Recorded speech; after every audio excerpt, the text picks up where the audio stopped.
Avant que la vidéo commence, je prends juste 2 petites minutes pour vous remercier pour les 500 abonnés. On est super contents. On avait fait une petite story, là, je sais plus comment on appelle ça, sur YouTube pour vous remercier. Mais voilà, on vous remercie directement en vidéo. Pour ça, je vous montre une petite bête que vous n'aurez pas l'habitude de voir dans nos vidéos. Mais voilà, elle est là-bas. Un petit Pogona pour ceux qui connaissent. Voilà, c'était juste ça. Je vous laisse avec la vidéo. À plus tard. Bonjour et bienvenue dans la ferme de Théo et Dimitri. Aujourd'hui on se retrouve pour une nouvelle vidéo.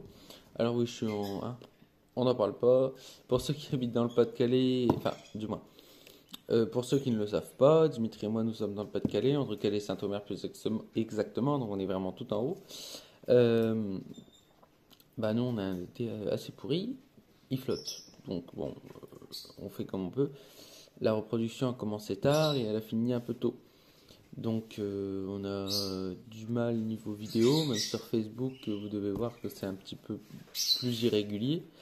Parce que là, faut le dire, on a un peu de mal. Normalement on était censé continuer normalement, mais c'est un peu compliqué. Bref, j'ai eu un commentaire sous ma vidéo où j'explique ma couveuse. Donc moi j'ai une Real Bordeaux, une Real 24 et une Real 49. Pourquoi 24 et 49? Pour 24 œufs et 49 œufs. 2 poules, doigts, canards, etc. En œuf de caille, on fait x4. Et j'ai notre couveuse dont je ne me rappelle toujours pas la marque. Chaque fois dans la vidéo, je le dis. Un jour, je vais la trouver. Hein. Faut que je demande à un copain. Enfin bref. Et cette personne m'a demandé pourquoi j'ai peu d'éclosions. Je n'ai que la moitié qui éclot à chaque fois.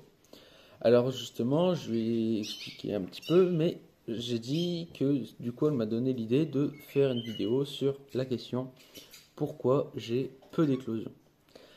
Alors, il y a aussi la question pourquoi j'ai pas d'éclosion du tout.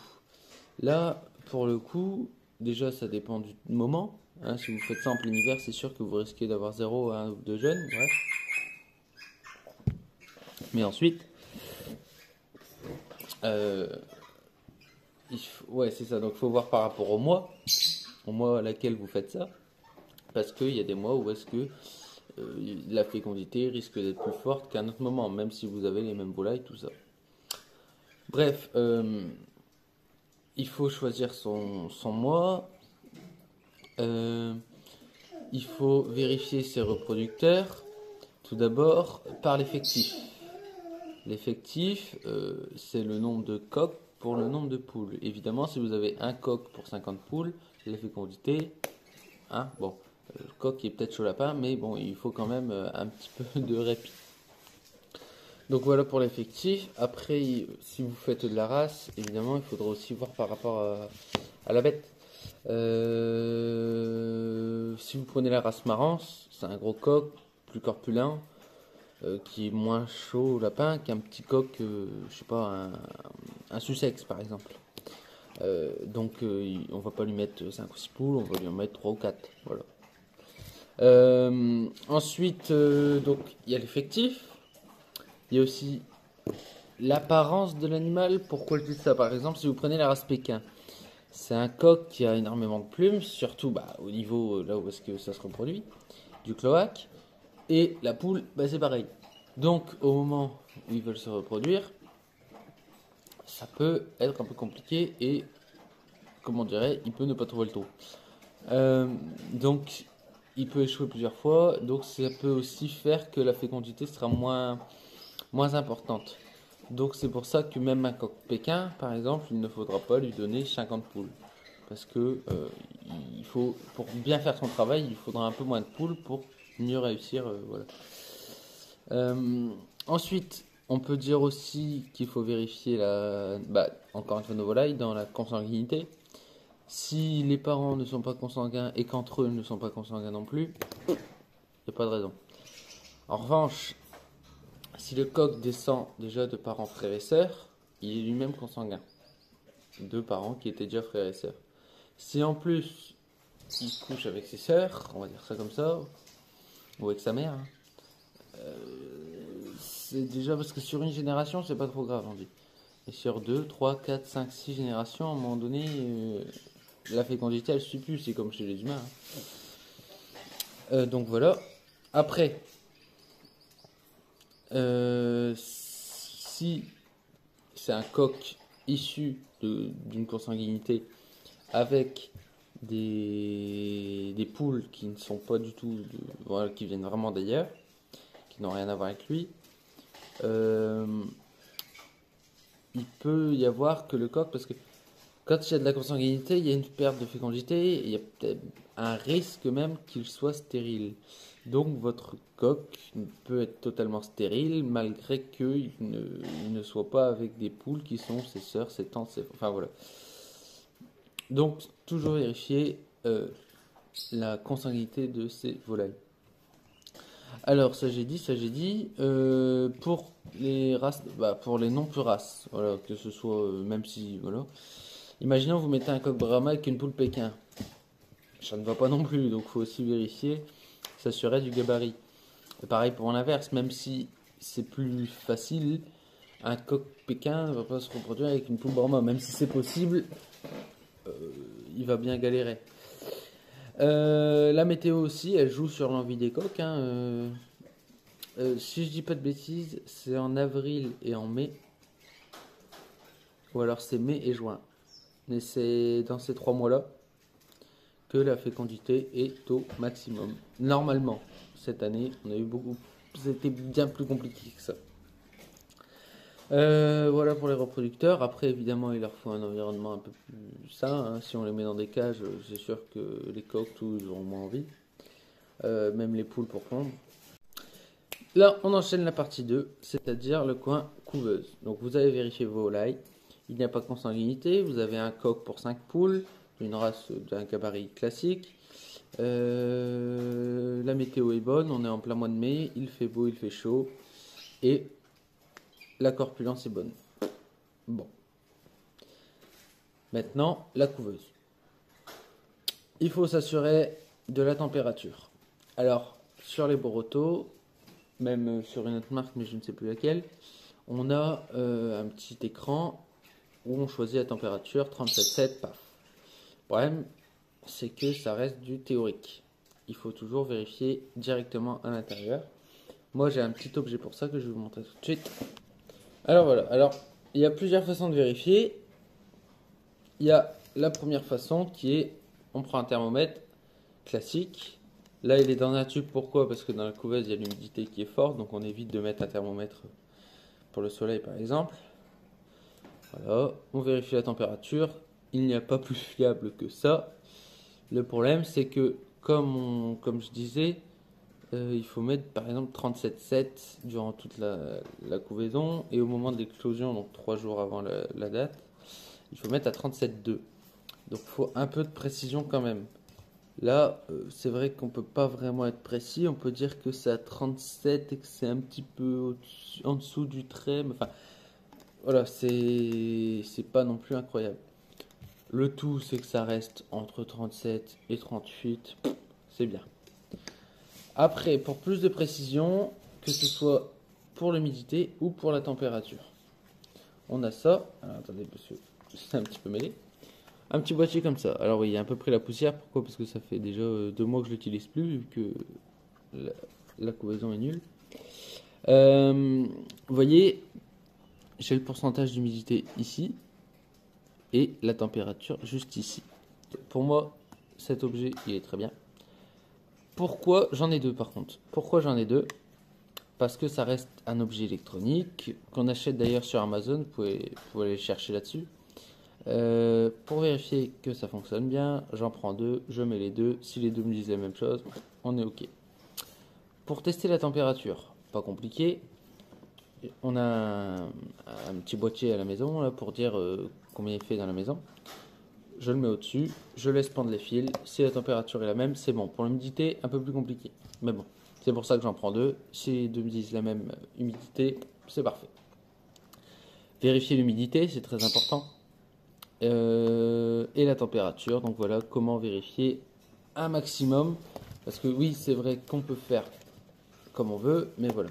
Et sur ma couveuse d'ailleurs, qui est pour celle des canards, je l'avais dit, là par contre il n'y a pas le petit truc température, donc dans tous les cas on a besoin d'un objet comme ça pour nous dire.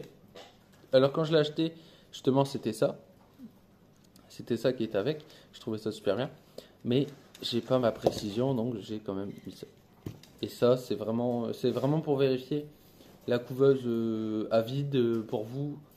Ou même quand on a une nouvelle couveuse, hop, on vérifie à vide. Voilà. Au moins, on sait à peu près ce qu'elle donne, et puis si on veut être plus précis, on prend ça. Un truc du genre, hein, pas obligatoirement prendre celui-là, même si moi je dis que celui-là est parfait. Bref. Avoir bien géré l'humidité, justement, on en parlait, pour les poules 21 jours par exemple. Alors, pour ceux qui ne le savent pas, et j'espère que vous le savez tous, pour les couvées, par exemple, on prend sur les poules. Les poules, c'est 21 jours. Au bout de 21 jours, les petits sortent, voire avant. C'est pour ça que, pourquoi voir avant, et voir après aussi, hein, pendant les premiers 18 jours, on ne met la température, l'humidité, on ne met que peu, entre guillemets, d'humidité. Pour ceux qui ont la couveuse Boroto Real 24-49, où il y en a une autre, je crois que c'est 12 et... Non, 8. Oh, je sais plus, enfin bref. Pour les Boroto, vous avez deux petits coches où est-ce que vous mettez de l'eau pendant 18 jours d'un côté, et dès que nous sommes arrivés au 18e jour, on remplit les deux. Voilà, c'est fait, c'est bien pensé, ça marche très bien, rien à dire. Pour les autres, comme là ma couveuse de canard, j'ai dû trouver des techniques pour dire de pousser l'humidité à fond, enfin à fond, entre guillemets, attention, pour les 3 derniers jours. Avec la couveuse, quand on l'achète, en fait devant il y a une petite grille. Et ça fait comme un mangeoire à oiseaux qui est mis, hop, on le met dessus, sur cette petite grille, et puis on remplit d'eau. Voilà, il doit tout le temps être rempli d'eau, et ça fait l'humidité, il y a assez d'humidité avec ça pour les premiers jours. Pour les 3 derniers jours, il fallait trouver des trucs, donc bah, j'ai foutu des éponges mouillées, j'ai foutu des verres d'eau, tout. J'ai fait le maximum que je pouvais. Le meilleur truc que j'ai trouvé, attention pour les canards, parce que pour les poussins, vaut mieux pas le faire sinon ils vont se noyer. Et pour les canards, j'ai pris un grand tupperware assez fin mais grand, parce que le plus important c'est qu'il soit grand. Après, s'il est trop haut, bah, c'est bien aussi pour la quantité, comme ça vous n'avez pas besoin d'en remettre tous les 5 minutes. Mais bas, enfin, il y en a assez aussi, quoi. Et donc, bref, c'est déjà de le dire, un grand tupperware. Où est-ce que, on met de l'eau et puis voilà, ça fait un gros pourcentage d'humidité et c'est très bien, surtout pour les canards. Donc voilà, vous voyez, c'est en train de descendre, hein, je vous mentais pas, 67%. Donc voilà. Avoir bien géré l'humidité, c'est très très très très très important. Aussi pourquoi? Non pas juste pour dire de gérer l'humidité. La poche d'air, j'espère que vous savez ce que c'est la poche d'air, je l'ai déjà expliqué dans une ancienne vidéo. La poche d'air qui est dans l'œuf, elle se développe grâce à l'humidité. Et d'ailleurs, votre source d'humidité, si elle est à droite ou à gauche dans une couveuse et qu'elle n'est pas uniforme, il faut en milieu ou plusieurs fois dans la couvée, bon pas tous les jours, hein, mais je sais pas, tous les 5 jours, vous changez les œufs de place dans la couveuse. C'est-à-dire que si votre zone d'humidité est à droite, prenez les œufs de droite. Ceux qui sont vraiment au bout à droite, vous les mettez au bout à gauche, etc. Hop, du milieu, voilà. Pour uniformiser l'évolution de la poche d'air. Parce que si les œufs de droite qui sont juste au-dessus de la source d'humidité, la poche d'air va moins sécher, enfin sécher entre guillemets, hein, et du coup elle va moins se former.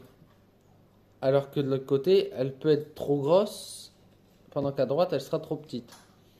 Donc voilà, pour un maximum d'éclosion, pour le bien-être des petits là qui sont à l'intérieur, vaut mieux faire ça tous les 5 jours par exemple, on change.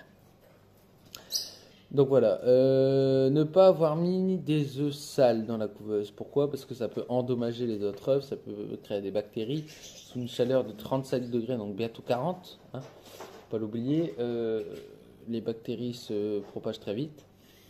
Il y a un produit pour ça, sinon produit pour ça. Alors attention, il faut que ce soit des petites taches de brun qui soient sur l'œuf. Faut pas non plus qu'il soit totalement rempli. C'est ceci, de l'Ovaclean. Je l'ai bien dit, c'est bon. Alors, il sert à plusieurs choses. Premièrement, il sert à nettoyer la couveuse, enfin après une couvaison. Ça désinfecte totalement, il suffit de laisser agir pendant 2-3 heures, et rien à dire. Donc voilà. Ensuite, vous pouvez nettoyer les œufs avec. Alors, en gros, vous prenez un bol, vous y mettez de l'eau tiède, vraiment pas chaude, pas froide, de l'eau tiède. Vous y mettez 3-4 coups de spray. Prenez une brosse à dents souple, hein, pas une rigide. Hein. On ne prend pas une brosse en fer métallique, une brosse métallique. Mais bref, une brosse à dents souple. Prenez l'œuf, délicatement, vous mettez du produit sur la brosse à dents. Et délicatement, vous venez frotter l'œuf avec ce produit.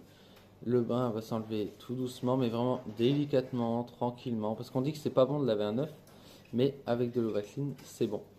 Pareil, vous mirez un œuf. Je vais essayer d'en trouver un exemple, mais je suis pas sûr. Alors vraiment, c'est pas incroyable hein, comment je vais vous montrer ça, mais je peux pas faire autrement. Vous voyez, il y a tous les petits points blancs dans l'œuf directement. Hop, voilà, je peux pas faire mieux que ça, je suis vraiment désolé. Il y a tous les petits points blancs. En fait, ça veut dire que l'œuf à l'intérieur, il est directement, je vais pas dire fissuré, mais il a des petits trous. Voilà, en gros, les bactéries passent plus rapidement. Et avec l'Ovacline, vous y passez un petit coup sur l'œuf partout, comme ça, sur tout l'œuf, sauf au niveau de la poche d'air, ça sert un peu à rien. Mais vous pouvez le faire aussi. Hein. Et ça va justement un peu réparer tout ça. Alors s'il y a vraiment plein de taches blanches, plein, ça sert à rien. C'est mort. Le Vacline il va réparer un petit peu, mais il faut pas abuser non plus. Et voilà. Pareil. Si vous voyez des fissures directement de l'intérieur, parce qu'en fait il faut bien vérifier ces œufs. Donc qu'ils ne soient pas trop sales. Par exemple là avec le Vacline, là cet œuf là, hop, je passe un petit coup et c'est bon. Là pareil, hop, voilà, c'est pas grand chose. Hein, vous voyez, de l'autre côté il est tout propre, donc c'est pas grand chose.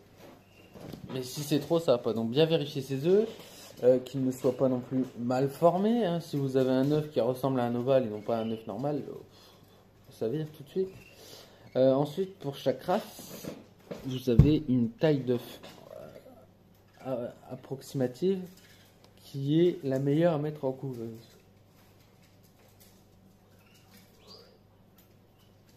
C'est la meilleure à mettre en couveuse. Vous pouvez faire des recherches sur internet, hein, chaque race est différente, mais c'est la meilleure. Après, c'est du approximatif, hein, de 2-3 grammes près, au-dessus ou en dessous, c'est pas non plus trop gênant. Mais c'est pour dire qu'un œuf trop petit peut avoir du mal, un œuf trop grand peut avoir du mal. Un œuf trop petit ne peut ne pas grossir normalement et donc adulte il sera un petit peu plus petit que les autres. Un œuf trop grand il peut soit ne pas venir du tout, soit justement après demander trop et devenir beaucoup trop gros, ou alors ne juste pas avoir assez d'énergie pour avoir une belle croissance. Et attention, un œuf gros peut sortir un poussin gros qui devient plus petit que les autres plus tard aussi. Donc voilà, bien choisir ses œufs. Parce que imaginons que vous avez une couveuse de 12 œufs, hein, on va prendre une petite couveuse de 12 œufs et que vous avez 24 œufs, autant choisir les meilleurs. Ça sert à rien de mettre au pif alors que vous pouvez choisir. Donc avoir vérifié l'état des œufs avant, pareil, hein, s'il y a une fissure là sur la coquille, ça sert à rien non plus. Ça dégage. Donc j'ai dit pas les œufs déformés, j'ai dit voilà, donc pas les œufs sales qui peuvent endommager les autres. Après, attention, c'est de la théorie. En pratique, c'est vrai que ça arrive plutôt rarement, mais il faut toujours faire attention. Ça peut être un risque qui a fait que. Et pour l'Ovacline pour nettoyer la couveuse, ça marche parfaitement bien, ça désinfecte totalement. J'ai rien à dire là-dessus. Ensuite, on continue avec la manière dont les œufs ont été conservés. Donc dans la manière, c'est un œuf. Pour le conserver le mieux possible, vous voyez, donc il y a la pointe et il y a le coin arrondi. Le coin arrondi, c'est là où il y a la poche d'air. Pour éviter de l'écraser, on conserve les œufs dans ce sens.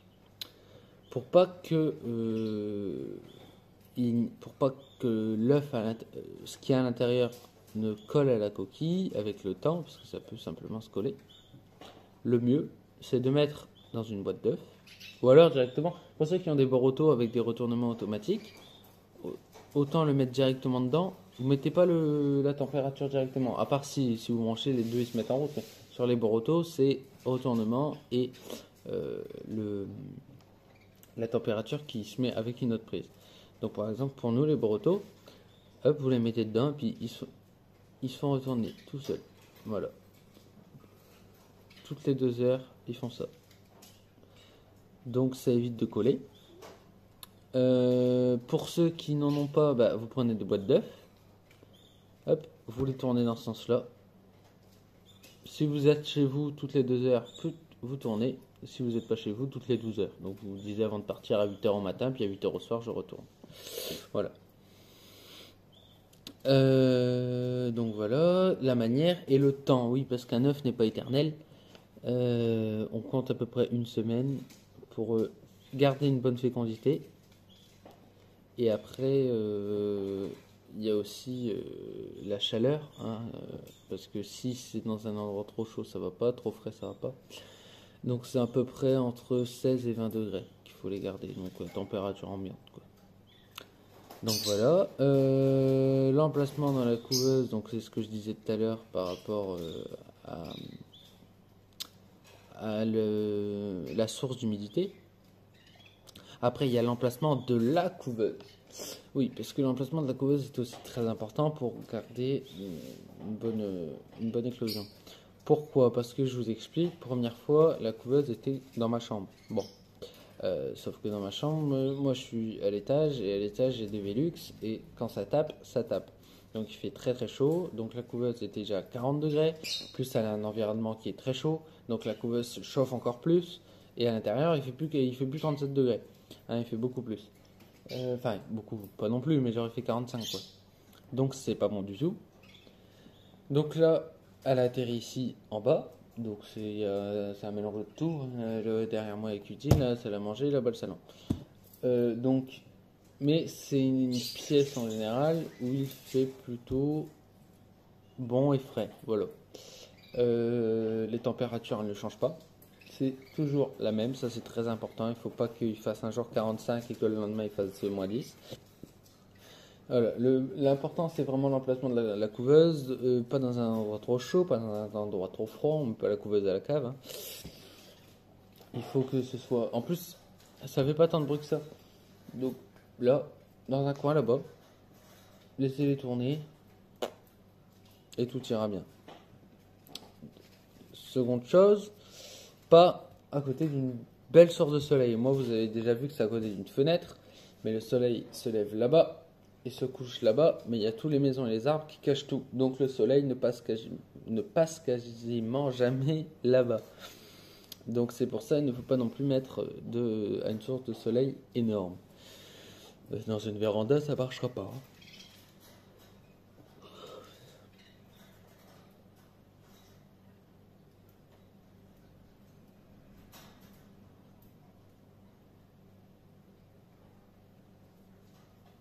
Qu'est-ce que je veux dire? Le retournement des œufs pour les gens qui ont des couveuses non automatiques. Non automatiques, c'est-à-dire que il se retourne pas tout seul. C'est vous qui devez le faire. Alors, un petit truc, vous le mettez dans ce sens-là, vous mettez une croix au-dessus, hop, vous tournez dès que vous pouvez. Encore une fois, si vous restez chez vous et que, enfin, bref, vous êtes chez vous, quoi, et que, je sais pas, vous avez pas de boulot ou quoi, donc vous êtes chez vous. Dans un sens, c'est mieux, on va dire ça, parce que au lieu, donc la croix est au-dessus. Au lieu de faire un demi-tour, je reviens ce soir, je refais un demi-tour, vous pouvez toutes les 2 heures, un quart de tour, un quart de tour, un quart de tour et un quart de tour. Comme ça, l'œuf tourne, on va dire mieux. Et donc voilà. Après, si c'est avec les guichettes, parce que des fois vous avez des petites manettes à l'extérieur de la couveuse pour éviter d'ouvrir, et ça c'est un petit peu mieux aussi. Ça évite d'ouvrir et de faire fuiter la chaleur. Voilà, je crois que c'est tout. J'ai tout dit sur ça. La température, la météo aussi, elle fait quelque chose. l'orage. On peut dire que l'orage fait tourner les œufs. Alors ça, c'est un truc que les anciens disaient, mais j'y crois parce que j'ai eu 2 orages qui m'ont fait foirer tout. Je pense que ça fonctionne vraiment. Quand il y a un orage, mettez un clou ou une connerie comme ça à côté de vos couveuses, ou même quand vous avez une poule qui couve, hein, vous mettez un clou pas loin pour dire que sans que la poule se blesse, hein, ce sera mieux. Comme ça, l'énergie que lance l'éclair, c'est le clou qu'il récupère et non pas les œufs. Sinon, on dit que les œufs ils se retournent et ça fait tout foirer. Donc voilà, je crois que j'ai tout dit pour les couveuses. Si vous avez répondu à toutes ces questions, vous allez pouvoir trouver pourquoi vous n'avez pas une bonne éclosion, on va dire, même si 50% c'est déjà bien pour le temps qu'on a. Si vous habitez dans le nord, franchement, c'est déjà bien. Donc c'est ça. Pour faire plus clair, vérifiez vos reproducteurs, vérifiez la température et l'humidité dans votre couveuse. Ne vous trompez pas, n'oubliez pas, aux 3 derniers jours, on doit changer et la température et l'humidité. Vérifiez l'état des œufs avant la couvée.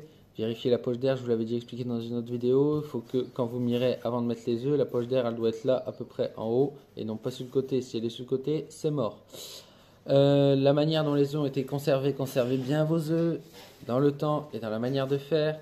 Et l'emplacement de la couveuse directement dans la maison.